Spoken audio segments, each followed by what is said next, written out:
Good morning, Cullman. Thank you for joining us on Cullman Today. I'm your host, Christine Wiggins, and today is Tuesday, January 7th. Coming up on Cullman Today, local warming stations and shelters, preparation for power outages, and a proclamation from the governor. All this plus sports, weather, and more. Now let's dive into the top stories happening in Cullman today. As cold weather sets in on Cullman, several local entities are providing services to keep residents warm and safe. Local warming shelters are opening their doors to ensure no one in the community is left out in the cold. Voluntary Organizations Active in Disaster, or VOAD, is leading efforts to provide critical support to those in need during emergencies. VOAD serves as an essential arm of the United Way of Cullman County and works under the direction of Cullman County EMA to coordinate disaster response and relief efforts. As of press time, warming shelter locations include Hanceville at Trinity Pentecostal Church of Hanceville, Fairview at Etha Baptist Church, Dodge City at Dodge City Town Hall Basement, and in Cullman at Donald E. Green Active Adult Center, Unsheltered International, and the link of Cullman County's Gathering Place. Participants are encouraged to bring their own personal bedding. If cots are required at any of these locations, the Cullman County EMA will supply them.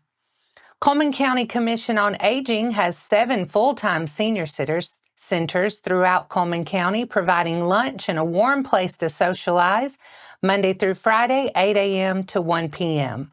Those senior centers are in Colony, Crane Hill, Cullman, Fairview, Hanceville, Holly Pond, and West Point. If you're interested in volunteering to assist at the warming shelters, contact the Executive Director of United Way of Cullman County, Stephanie Childers, at schilders@uwaycc.org or Taylor Johnson at tjohnson@uwaycc.org. For additional information about warming shelter locations and hours of operations, visit the Cullman County VOAD Facebook page. The possibility of power outages becomes a concern for many residents as winter weather approaches. Allison Bright, Chief Executive Officer at Cullman Utilities Water and Power, offered residents valuable tips to stay safe and prepared. For homes relying on electric heat, being prepared for an outage is crucial. Recommendations include keeping extra blankets, sleeping bags, and warm clothing on hand to maintain body heat during an outage. If you have a fireplace or wood-burning stove, ensure it's in working condition and stock up on firewood. Battery-powered space heaters designed for emergencies can be useful, but always follow safety guidelines when using them. And having a fully stocked emergency kit with non-perishable food, water, flashlights, batteries, and a battery-powered radio is a good idea. For individuals using medical devices that require constant power, proactive planning is essential. Invest in a portable generator or battery backup system and ensure it is fully charged and tested before a storm. And everyone might want to identify nearby shelters or facilities with backup power where you can relocate if needed. Keep a supply of portable charging devices for smaller equipment, and ensure all batteries are charged prior to the weather event. Placing rolled towels or rugs at the base of doors to block drafts, closing off unused rooms to concentrate heat in the living areas, and using area rugs on floors for additional insulation can help keep heat in and cold air out. By following these recommendations and staying informed, residents can better navigate potential power outages this winter season. When a major outage does occur, Cullman Utilities has a plan to restore power as quickly and safely as conditions allow, getting the most customers back online as efficiently as possible, while always keeping safety at the forefront. How can you help? Report outages by calling 256-734-2343 or texting 877-92-POWER. Stay informed through the Power Board's Facebook page for updates and safety information. And to finish up our top stories this morning, Governor Kay Ivey is joining Louisiana Governor Jeff Landry in their state's period of mourning for the victims of the January 1st terrorist attack in New Orleans. Governor Ivey is especially remembering two of the victims who called Alabama home. Kareem Badawi, a freshman at the University of Alabama, was mourned on Monday, January 6th, and Drew Dolphin, an Auburn University graduate, on Wednesday, January 8th. The governor has directed flags across the state to remain lowered at half-staff. Flags are currently lowered to honor the late President Jimmy Carter. And that's all for our top stories this morning. Coming up next, we'll take a look at Alabama's win over Oklahoma. Sports is up next.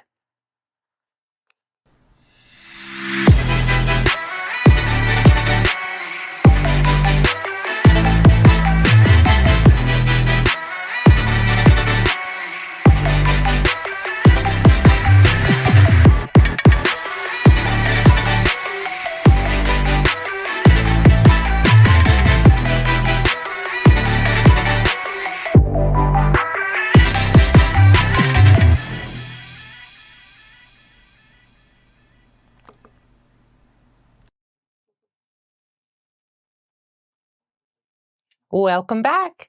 In today's sports segment, we'll take a closer look at Alabama's SEC basketball opener this past weekend. The fifth-ranked Crimson Tide picked up their first win of the conference schedule with a 107-79 victory over the 10th-ranked Oklahoma Sooners inside of a sold-out Cullman Coliseum Saturday night. Mark Sears led the team in points with 22 and assists with 10, reaching a pair of milestones in the performance. Sears surpassed the 1,500-point mark, becoming the 18th player in Crimson Tide history to do so, and reached the 300-assist mark as well. Alabama had several other players in double figures in the win, including LeBron Phelan, 16 points, and Grant Nelson's 12 points, Darian Reed's 11, and Aiden Holloway with 10. Nelson earned his fourth double-double of the season with 12 points and 11 rebounds. Saturday's win marked the largest margin of victory over a ranked opponent under head coach Nate Oates, and the largest for the Tide since the 2004 season. Crimson Tide dominated the glass all night long, grabbing 51 rebounds compared to Oklahoma's 26. Alabama reached a new season high for offensive rebounds as well, grabbing 22 of them in the win. Saturday marked the first time this season that two Alabama players posted double-doubles in the same game. The Crimson Tide surpassed 100 points for the fourth time this season and 25th time in Oates' tenure. Alabama will begin its first road trip of the conference schedule against South Carolina on Wednesday. The matchup between the Crimson Tide and the Gamecocks will tip off at 6 p.m. and will air on SEC Network. That wraps up sports for the day, and after the break, we'll bring you 4 stories in under 4 minutes, including second annual Miss Extraordinary pageant, our business spotlight, the polar bear plunge, and tips for staying safe while keeping warm. We'll return right after this message.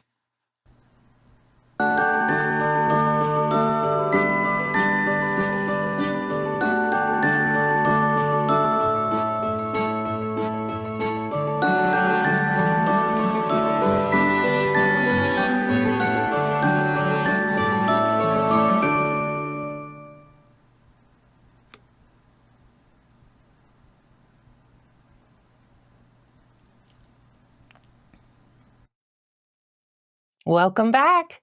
Now it's time to speed things up with a news rundown. 4 stories in under 4 minutes.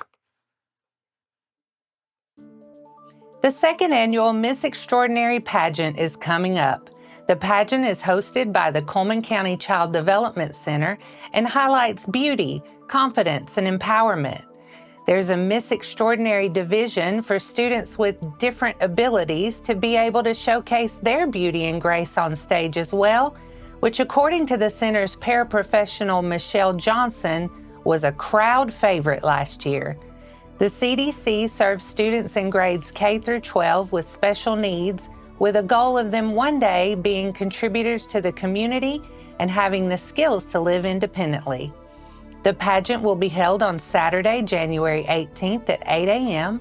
at Fairview High School in the Keith E. Patillo Auditorium. For more information or to get involved as a participant, contact the school at 256-739-0486.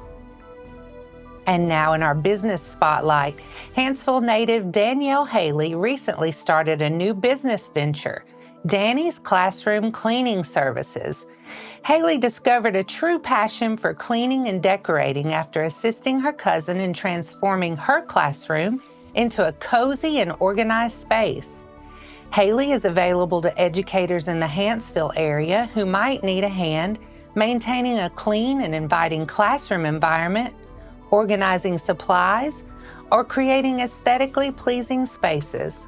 Contact Haley at 256-595-5062 or on Facebook at www.facebook.com/danielle.haley.148. It's time to take the plunge, Cullman, the annual Polar Bear Plunge. The event is free to enter and will take place on Saturday, February 1st at 10 a.m. at Wildwater and Cullman Wellness and Aquatic Center. 2 names will be drawn from the participants who take the plunge. One winner will receive a 1-year family memberships to Cullman Wellness and Aquatic Center, and one winner will receive a 4-pack of 2025 season passes to Wildwater. You must be present to win. Register to take the plunge on Cullman Wellness and Aquatic Center's Facebook page and step up to the plate. Registration for softball, t-ball, and baseball is open for kids ages 3 to 12. Practices begin in March and games will run during the week in April and May. Registration is open through February 13th. With the possibility of temperatures dipping into the teens this week, you're likely to be reaching for an extra blanket and a heater. Keep your home safe by keeping flammable objects 3 or more feet away from heating sources like space heaters, wood-burning stoves, or fireplaces. And always plug space heaters directly into wall outlets and not into an extension cord or power strip. And that's your 4 stories in under 4 minutes. Now for a quick break before we look at the weather ahead and pay respects with our obituaries. I'll be right back after this quick message. Step into Cullman, where local heroes and community spirit shine. Introducing Community Matters Magazine from the Cullman Tribune, your guide to inspiring tales and community spirit. Celebrate our local champions and dive into the festivities at Christ Kindle Market. Feel the season's cheer and discover stories that inspire.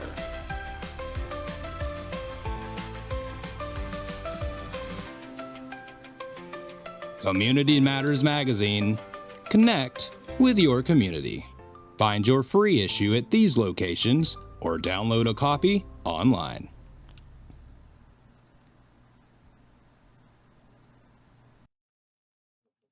Let's take a moment to pause and remember those who have lost their lives this week as we turn to obituaries. Mark Lovelady passed away on Saturday, January 4th. Graveside service for Charles Mark Lovelady, age 72 of Cullman, will be Wednesday, January 8th at 3 p.m. at Berlin Cemetery at Mount Carmel.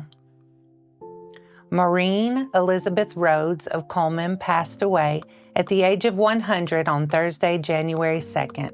Visitation will be on Sunday, January 12th from 1 to 2 p.m. at Moss Funeral Home. The Celebration of Life service will begin at 2 p.m. in the chapel. She will be laid to rest at Besadia Cemetery. Edna Taylor Schmale of Cullman passed away at the age of 79 on Monday, January 1st. A visitation will be held at Cullman Funeral Home on Friday, January 10th from 1 to 2:30 p.m., followed by a private graveside service at Cullman City Cemetery. A celebration of life service will be held at a later date. Licia Renee, age 59 of Cullman, passed away on Friday, January 3rd. Arrangements have not been completed at this time.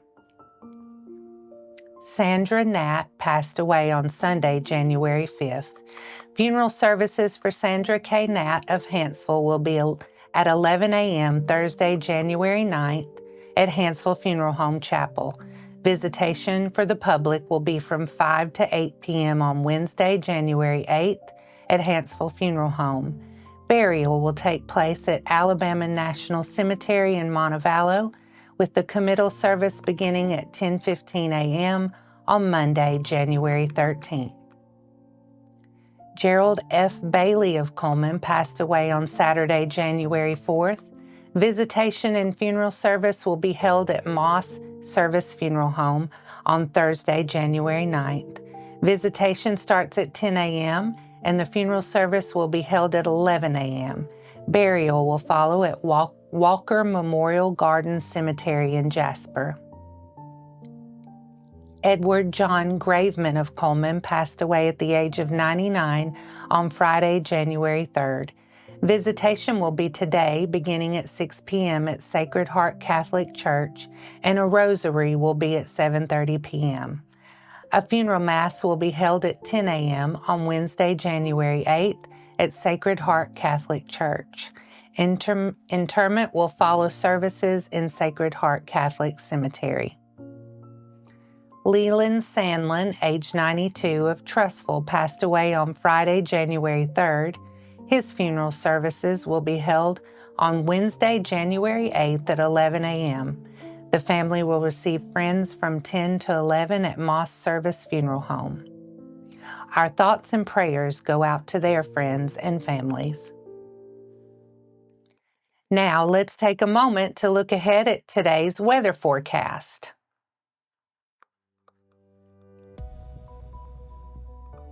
We'll see mostly cloudy skies early, gradually becoming sunny with a high near 36 and wind chill values between 15 and 25. North wind 5 to 10 miles per hour and gusts as high as 20 miles per hour. Tonight will be mostly clear with a low around 20 and a north wind around 5 miles per hour. Wednesday, we're expecting sunny skies with a high near 37 with wind chill values between 15 and 25. Wednesday night will remain mostly clear with a low around 18, a calm wind becoming north around 5 miles per hour. All I can say to that, Cullman, is brr.